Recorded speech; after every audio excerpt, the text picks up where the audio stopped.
Hi, welcome to OUTthink. I'm Lawrence Akers, clinical hypnotherapist, member of the LGBT community, and passionate about mental health and mental wellness. In this episode of OUTthink, we have Kris Verle as our guest. Now, Kris is a life coach. His mission is to make personal development as normal and talked about as personal training. And in this episode of OUTthink, we talk about everything from aging, self-image, living with purpose, and relationship matters. So sit back, enjoy this episode of OUTthink with Kris Verle. Kris, thanks for coming along and chatting today. Thank you for having me. Start a little bit about talking about your coaching business first, and discussing, I guess, how the LGBT community can benefit from coaching. Sure. So I'm a life coach. Mm-hmm. I also describe myself as a gay life coach because a significant proportion of my clients are LGBT, mainly gay men. That's partly because I brand myself as a LGBT/gay life coach, and partly also because that seems to be the people that I attract and the people I love working with. What I do as a coach, I guess, in a nutshell, I help people understand where it is that they are right now, but most importantly, where it is that they want to go to instead. And then my role as a coach is to be the questioner, to help people explore and unpack some of the issues that are blocking them from getting to where it is that they want to go to. And then actually very practically as well, to come up with an action plan and be an accountability partner, being somebody there who doesn't necessarily crack the whip, but at least somebody who takes notes and who remembers, like, oh, actually, you said you were going to do this. What happened? How? What are the reasons that it didn't happen, or whatever that is? So, in a nutshell, that's a little bit what I do. The coaching that I do with my LGBT clients is actually very similar, if not exactly the same as what I do with my non-LGBT clients.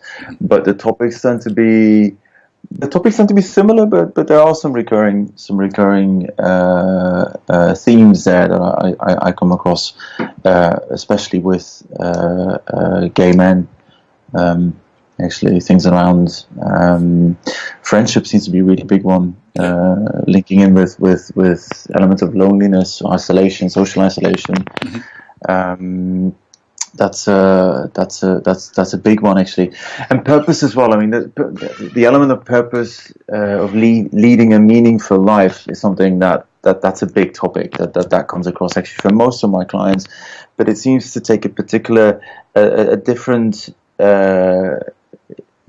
different direction actually for gay clients, is my experience, at least. Yeah, can you elaborate a little bit on more, and in what way does it take a different direction? Well, it's interesting because I refer to them as my straight clients, but most of them have children. Yeah. And I always think actually that in itself, yes, you can talk about meaning and purpose, but I think there's your purpose right there for a lot of them, at least. And now for some of them, that's not quite enough, which is fair enough. But at least there's a kind of baseline. And I do think, and people might disagree, but I think it is a little bit easier actually if you identify as straight and you kind of there's a template there that you can follow. You might not necessarily be happy with it. You can stray from it. You can always go back to it if you want to. And I think there's much less of a LGBT template of what it means to lead a meaningful life. Yeah. So it very much falls onto our own shoulders, not to the shoulders of society or religion or our community, to decide what gives us meaning, what gives us purpose. And I think it is a very big question. I mean, how do I find my purpose is a question that comes back a lot. And I think people that look at it as this really big concept, purpose with a capital P, this kind of divine reason why we were put on this earth, and that we spend most of our lives trying to figure out what it is. But actually, the way I look at it is far more simple. It's about what you can do with your time that's important. Yeah. Important to you, important to your community, important to the wider world. And so it's about unpacking basically what that then looks for an individual. Now, for some people, it might be it could be doing things around volunteering. For other people, they find their purpose in their job, in the contribution that they make. For other people, it might be around children. So purpose is a big one, and I do think it comes up more for us in the LGBT community than for others. Also, not in the least because there are so many competing.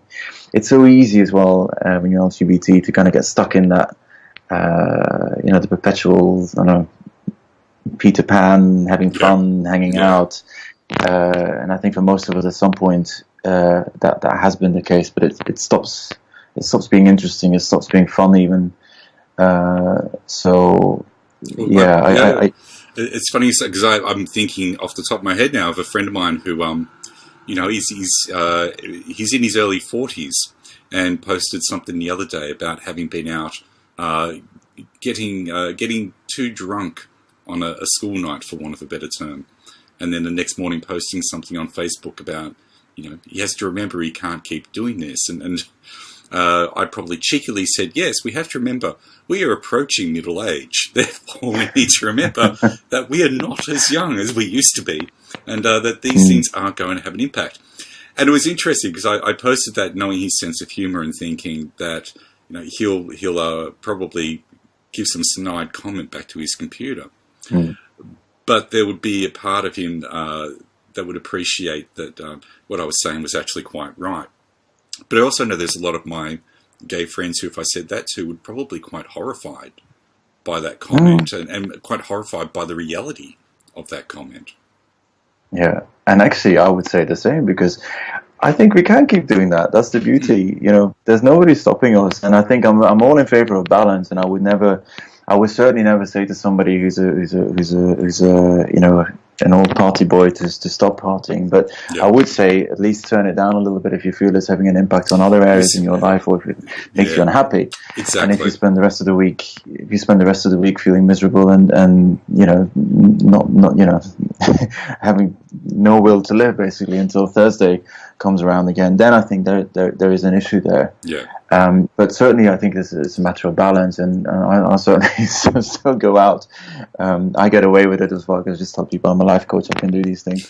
But I'm all in favor of balance for sure. And there's absolutely nobody stopping us from doing this, except for if there are bigger things that we want to achieve. Yep. And I guess part of my role as a coach is helping people understand, okay, well, what else is out there? Yep. What is it? What's more appealing? So rather than trying to kind of push them away from a life of hedonism, it's more, okay, well, where can you be pulled towards? Yeah. What kind of behaviours do you find? You were talking about that whole life purpose idea there. For people who perhaps are feeling that existential angst of not really knowing, what their purpose is here, what they should be doing, how does that impact on them? What kind of things do you find they display as a result of that? That's a good question. Actually, it varies. Again, I tend to work with people who are, I think the phrase is, of average mental health. So I don't work with people who suffer from depression. Yeah. But my guess is that certainly is one outcome, basically, of having a sense of having that sense of lack of purpose. But for most people, it just manifests in being, feeling okay, doing okay at work, doing okay in their relationships or in their personal lives more generally. But just that general sense that there must be something more. There must be more to life than this. I just want to be happy. I want to be content. But that lostness, for others, it's also it manifests into escapism. Mm-hmm. I think that's a big one, not just in the gay community, for lots of people, and finding some sense or love or connection there. I think there's a wide spectrum there of behaviors, and for other people it's a little bit more innocent. It's just more just general procrastination. Spending your evenings on Netflix. Not that there's anything wrong with that, but if that is all you do in the evenings, then of course it can lead to other issues. So there's a wide spectrum there, ranging from very serious to just being a bit. Well, that's what I meant. I could imagine there'll be some people who perhaps may feel that they're in a bit of a funk or stuck, but can't put their finger on exactly what it is. And, I could consider that quite an everyday expectation for people to have in some ways. It doesn't have to be about serious mental health. And yet, I think talking to a coach is something that's going to truly benefit them in being able to break through that. What do you think, or what benefits do you think LGBT people can have, particularly about seeing a coach? What kind of issues, as a general range, do you get approached about to work on? Yeah, it's a broad question, I know. Sorry. No, there's a number of elements. I mean, I think for me, the way I look at coaching, I think it's just one element in a suite of I guess we can call them interventions. It sounds a little bit formal.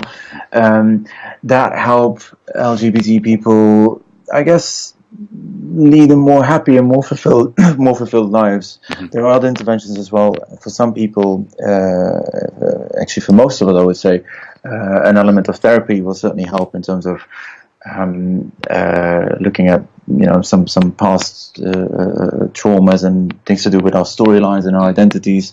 It could be counseling, it could be coaching, it could be mentorship, it could just be a really good conversation with a very good friend down the pub on a regular basis. So there's a whole spectrum of things. But I do think personal development is something that we probably need to take a little bit more serious as a community.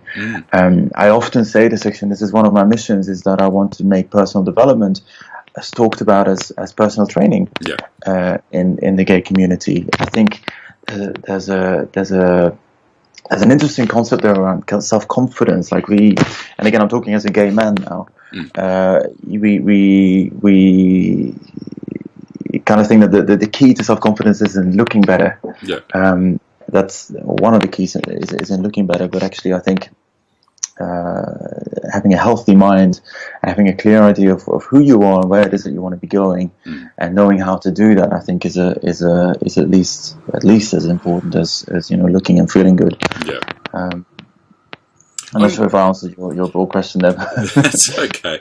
And your website mentions a word that I consider to be absolutely magic: authenticity. And I guess I'm keen to find out from you, how do you interpret authenticity as being important to the LGBT community? That's a great question. See, my definition of authenticity is always that when what you say, what you feel, and what you do are in alignment. All aligned, yeah. And that doesn't necessarily mean that you're constantly, speaking. It does mean that you're speaking your truth, but there are, of course, instances, especially at work or in social situations, where sometimes you need to put a little bit of a dimmer on that. Doesn't mean you're not being authentic. From a LGBT perspective, I guess it's about being accepting of who you are. But also being accepting of other people in our community. And I think. Not to be all holier than thou now, but I do think that is still a bit of an issue. Also allowing other people who are maybe not necessarily express themselves the way we do, giving them space and welcoming that. For me, that's a big element of being authentic as well. Not just authentic as an individual, but authentic as a community. And you're also talking on your website about relationship and unique attachments as well. What kind of unique attachments do you experience with LGBT clients? Is there, in your experience, any unique factors that impact on LGBT relationship issues? As I said, that are unique to them. That's a great question. I'm not sure if I would necessarily say that there are, in terms of attachment styles, there is a particular attachment style that's more prevalent among the LGBT community. I do think certainly in my experience as a coach, that we tend to use relationships as quite a good tool for personal development. I think relationships are really good for bringing up our stuff, and often for recycling our stuff as well. It's a topic that comes up very often in my sessions, and I guess that's where it kind of strays into more of the counseling side of things rather than coaching. Attachment styles is a great one. I think I probably do notice in the gay community more of a tendency towards they're called avoidant attachers, people who are kind of a little bit afraid of attachment, and as soon as somebody comes close to them, they might push them away. That push-pull movement. And I think there's some really beautiful constellations I've come across as well in terms of relationships, various different types, open relationships, semi-monogamous relationships. And I think we're probably more open as a community to experiment with that, because we don't necessarily have access to that heteronormative template of what a relationship should look like, which I think is amazing. Also very challenging. I always used to say that, I think in Australia there's the cliche of growing up and getting married and having, 2.5 kids in a suburb. I'm not quite sure how you have 0.5 of a child, but that's a whole different story. The house with the picket fence and all that sort of thing. And, there was that moment of realization I had that, being gay meant that I was almost exempt from that. I could still have that if I wanted. That was still within my but that kind of expectation that my family had for me to have that kind of went out the window, and there was a sense of liberation and freedom from that. That I could suddenly create what I wanted to be as well. And my partner and I had a commitment ceremony back in 2008, and in that ceremony, I said that I was happy to have a commitment ceremony, but I didn't want it to be an imitation of a wedding. It had to be uniquely ours and created uniquely for us. And I see that being very much a reflection of what you've just said. No, it's beautiful, and like you say, I think it's the right word. It can be very liberating. I have a very dear friend who, to all intents and purposes, is a very good-looking guy, and he's a straight guy, or he identifies as straight. And the amount of times he's told me, Chris, if there was a pill I could take that would make me gay, I would take it, because you guys have so much more fun, and it's so much more easy. And it's true. I think it is. I can only speak as a gay man. I'm not sure if it's like that for other sections of the LGBTQI community, but there is absolutely. But with that also comes its own unique challenges and everything as well. Yeah, absolutely. You have to kind of make your own, invent your own rules, and that requires a lot of communication. And I think that from that perspective, that's why relationships can be such a great tool for personal development, for growth. If you're willing to go down that road. And again, there's no judgments, absolutely no judgment on people who in the community who decide, actually, I'm perfectly happy with the heteronormative templates, because actually, to be honest, it's kind of, you could say it's proven its worth, or it's proven its non-worth, depending how you look at it. But I guess I've always said that, there's no one-size-fits-all rule for relationships. Absolutely. And ultimately it's got to come down to what works for the two or more individuals that are within it. We all have our own strengths and weaknesses and our own vulnerabilities and insecurities and shames and all that sort of thing. And, it's good to be able to explore these things and to step outside the comfort zone and to see how you sit within those greater schemes. But it also takes a lot of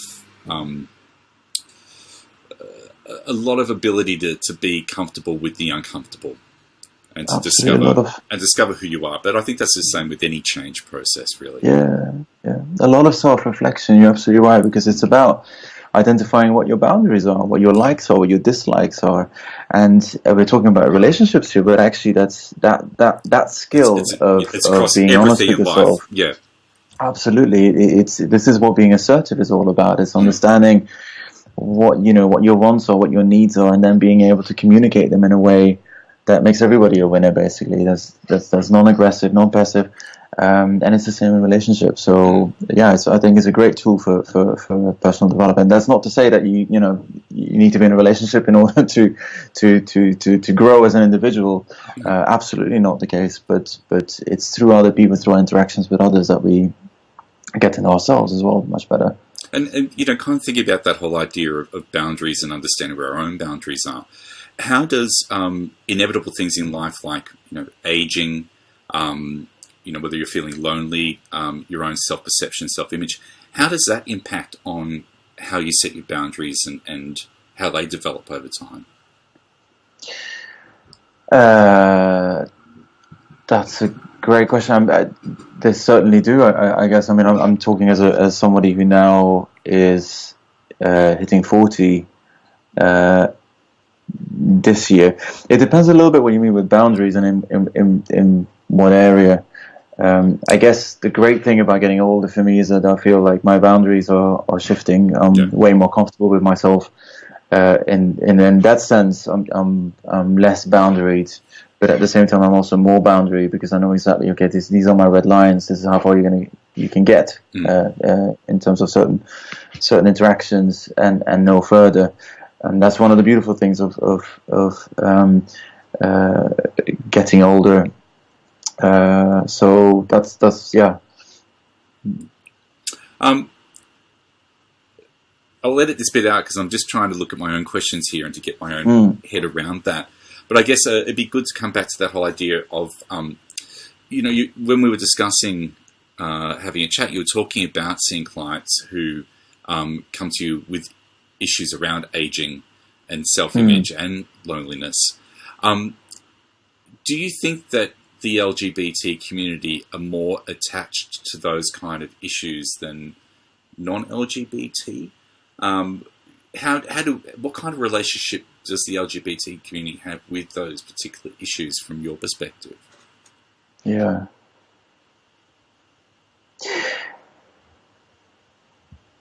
I think so. And again, it's to do with I actually think, I'm not sure if I can speak from the perspective of an LGBT perspective, but I can probably speak from the perspective of a man. I think it's as men we've gotten away with it quite lightly for many decades and generations in terms of looks and aging. The moment we had our children, we became providers, and looks were no longer, they were no longer part of the kind of the bargaining there. That's changing, not just for the LGBT community, but for men in general. I think, especially for the younger generation, whether they're gay or straight, they're the Tinder generation. So all of a sudden, they're no longer in the. When you grew up in the 80s and the 90s, before that, it was looks were important, but it wasn't that important. But now these days, it's. If you're not a good headless torso. Absolutely, you've got a problem. That's it, basically. Yeah. Then your procrastination, not procrastination, procreation rights all of a sudden are dwindling, and yeah, we joke about it, but it is actually it's actually quite sad, true, really. yeah. And I completely lost what your question there was. That's okay. I guess about aging. Sorry. Yeah, and I think even after I said that question, I thought in my head, okay, are we ultimately here looking at Peter Pan syndrome? And, do gay men perhaps have more of a relationship with that Peter Pan syndrome than what they might be comfortable and open to admitting to?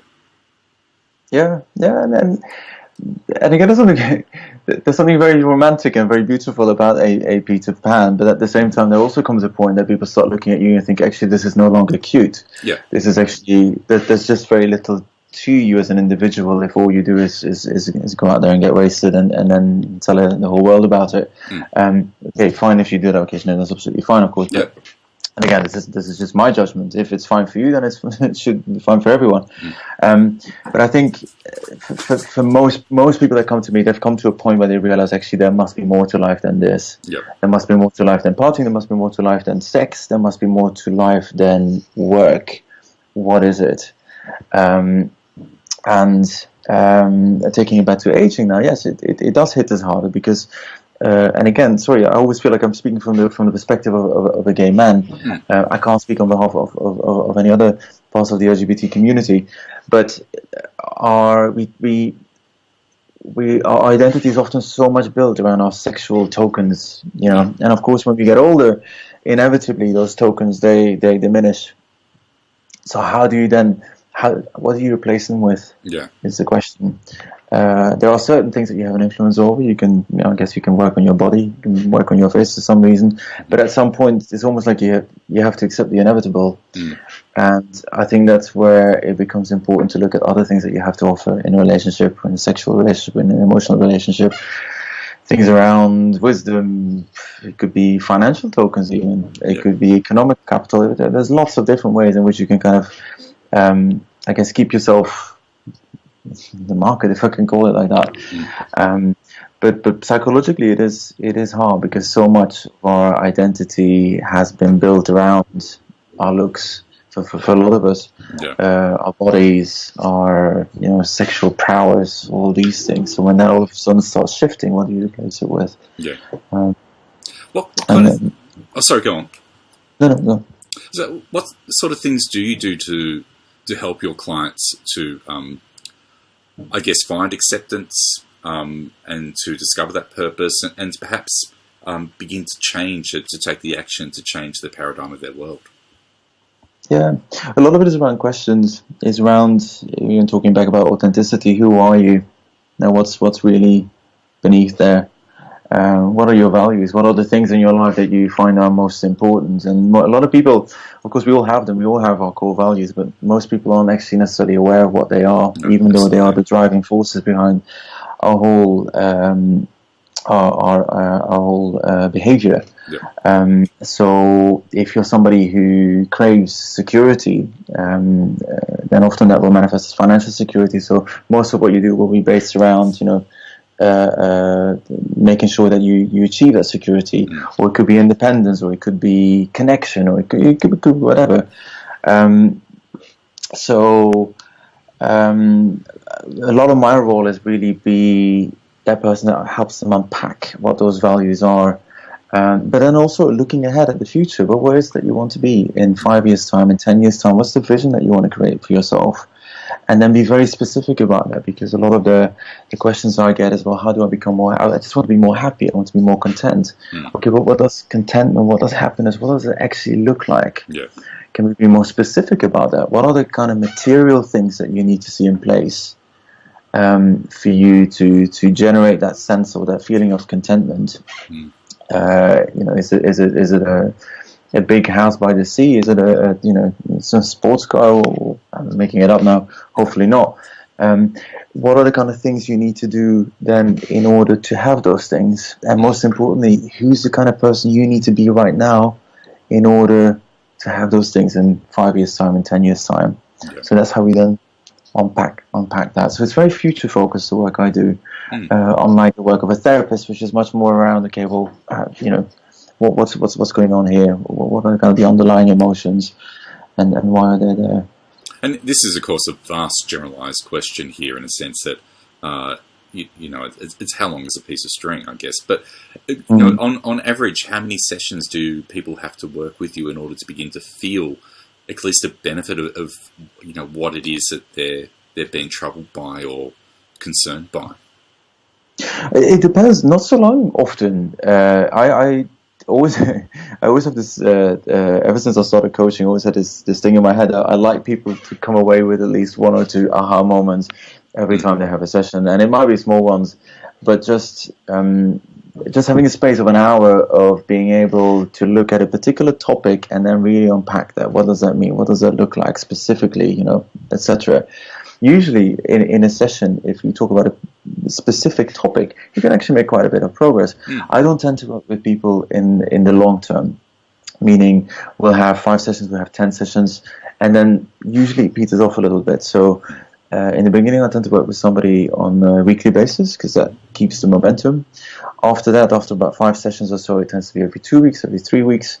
And then from then onwards, it becomes maybe every month, every 2 months. Because my role as a coach has changed. It's no longer about, what does the future look like and how do I get there? it's more as an accountability partner. Yeah. So just being that person that's there to check in. They can check in with. I act as a coach. We call it a forcing function. So if you set yourself a goal and you tell somebody about it, you're much more likely to achieve that goal than if you just keep it to yourself. So I'm then that person who cracks the whip, as I said earlier. But it's not a long term. It's not like with therapy, for example, where some people, that's a long term relationship, 1 year, 2 years, 6 months, 1 year, 2 years, sometimes beyond that even. It's not like that with coaching. It can be, but you kind of run out of things to say after as well. So, what led you to actually go down this line of work? I had a really amazing coach myself. I had a bit of a crunch point in 2012 when when just everything comes together in a wonderfully chaotic way. Problems at work, problems with health, problems in relationship, and just no way out basically. And then I came across this coach of mine, dear friend of mine, Michelle Zully, and I worked with her for quite a long time actually. Interestingly, I did work for her for the long term, and one of the things that I realized was that I kind of realized it already, but I just hadn't acknowledged it, as I was very unhappy in my career.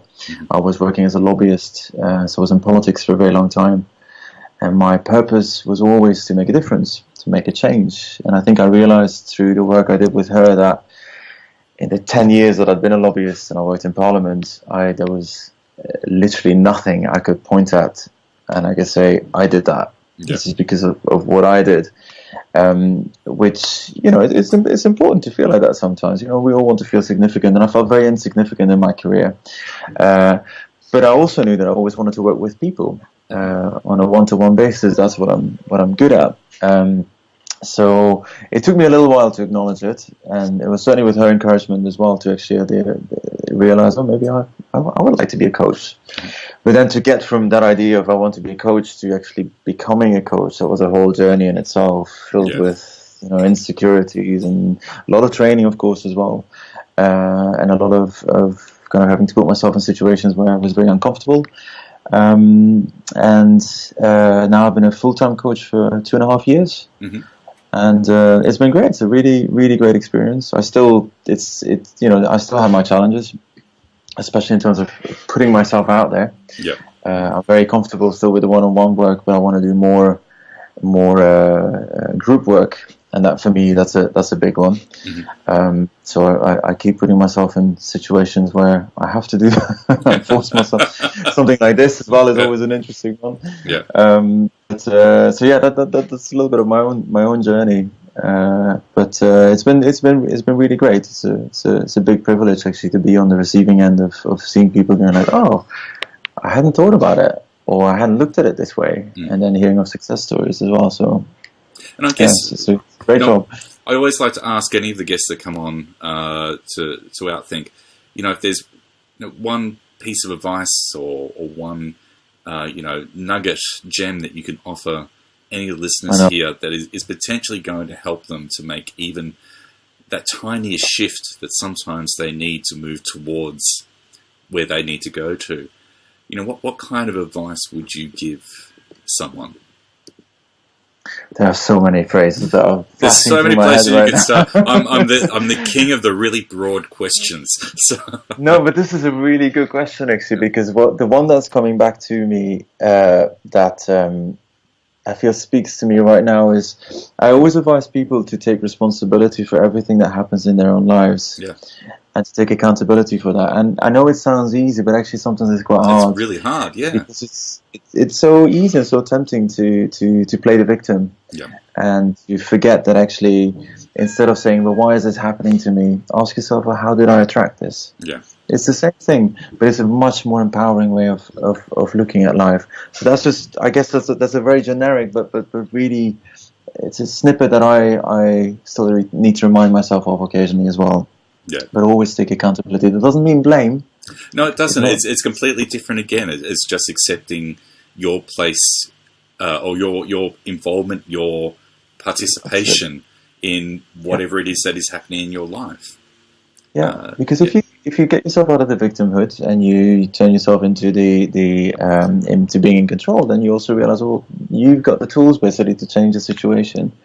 It's just about finding them and then being able to use them. Yeah. And having some courage, I guess, as well. So that's the one that came to mind. The other one, sorry, I'm going to give you two. Great. It's a quote of Tony Robbins, but I really love it, which is that your life is a reflection of the shit that you're willing to tolerate. Forgive me for swearing. That's fine. So if you're, if some of your reasons, your listeners are thinking, actually, I'm feeling a little bit socially isolated, then again, it's about taking that responsibility and saying, well, I'm feeling socially isolated because I have allowed myself to have different priorities in my life. And that's a little bit annoying to understand and to realize that, but it's also quite liberating because it means that you have the tools to change it as well. I think liberation is often on the other side of confrontation. Absolutely. So, I think if they're confronted by it first, they need to recognize what it is that's causing that within them, and then once they figure that out, it can often be very liberating. Yeah. And most importantly, if people wanted to get in touch with you and to do some work with you, how could they go about doing that? Oh, they can just drop me an email, or I don't know if you can have a look at my website. It's just krisverle.com. And people who are interested in working with me, I always give them a free session. So there's a little bit of a self-promotion there, but for me, it's very important because I don't work with anybody. I need to make sure that it's somebody that I click with, that I connect with, and that's very important in a relationship. There are certain people who don't particularly like my style, and that's fine. They like a hardcore, a taskmaster, taskmaster PT style, and my style is very different. I like to keep it light. I like to use humor. For some people, that works. For other people, no, they need something a little bit more strict. That's absolutely fine. So that's always my approach. I speak to people first. Can I help? And is there a connection? And of course, is coaching the right approach for them? Because for some people, as I said, it might be actually they will be better off having a longer term conversation with somebody who's who's a therapist or a counselor. Absolutely, I think that's often the difference between mental health and mental wellness, in the sense that I think what you do is really about that mental wellness, about making sure that you not only maintain but build upon that mental health and to be able to exceed even what your own expectations are. Yeah, I think it's a really great phrase, actually. That's absolutely spot on. It is the difference between mental health and mental wellness. I might use that. No problem. All yours. Look, thank you so much for your time tonight, thank Kris. you. Thank you.